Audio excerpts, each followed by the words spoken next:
के मारूफ अदाकार इरफान खान इंतकाल कर गए। इरफान खान मारूफ इंग्लिश और उर्दू मूवीज़ में काम किया है और बॉलीवुड की मुतअद्दिद मूवीज़ में उन्होंने काम किया है और इंतहाई मशहूर मूवीज़ हैं जिन्होंने उसमें अपनी अदाकारी के जौहर दिखाए हैं। जबकि इंग्लिश जो एक फ़िल्म थी जुरासिक वर्ल्ड, उन्होंने भी उसमें अपनी अदाकारी के जौहर दिखाए। इरफान खान को 2018 में कैंसर के मर्ज़ की तशख़ीस हुई थी और वो इसका इलाज करवा रहे थे, लेकिन वो सेहतयाब ना हो सके और गुज़श्ता रोज़ इंतकाल कर गए। इन्होंने लवाकिन में अपनी एहलिया और 2 बेटे सोगवार छोड़े हैं। इसके अलावा इन्होंने पान सिंह तोमर पर इन्हें नेशनल अवार्ड से नवाजा गया था और इनकी मारूफ के मुतअद्दिद ऐसी फ़िल्में जिसमें उन्होंने अपनी अदाकारी के जौहर दिखाए हैं। और इसके अलावा स्लिम डॉग मिलेनियर जो है वो भी इनकी मारूफ फ़िल्म थी। आइए सुनाते हैं उनके।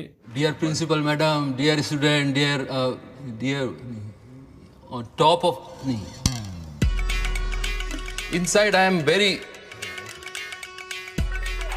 very emotional and outside I'm very happy for my बिटिया तावी।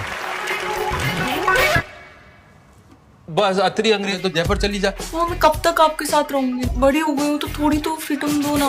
भारत को अंग्रेजों से आजादी लेने में 200 साल लगे थे, तू 18 तक। अब यूँ बोला, आप लोग दारू लेके आ जाओ, मैं चखना लेके आ। ये खून बेच के भी लाऊंगा। खून का तो रेट 200 रुपए पर बॉटल है और लंदन के कॉलेज की फीस 1 करोड़। 1 करोड़? 1 करोड़। 1 करोड़? फॉरेन कोटा तो पूरा हो चुका है। कोई और तरीका? कि सीट्स तो हैं, बट ओनली समझते थे मेरे सपनों को। हाँ, दिन तो समझ पाती। तारीख ऐसा मत बोल। आदमी का सपना टूट जाता है ना तो आदमी खत्म हो जाता है। पर जहाँ तक हमारी बेटी का सवाल है, वह तो तुरफोर्ड यूनिवर्सिटी जाके रही, नहीं तो मैं घसीटे राम टोडरमल को पढ़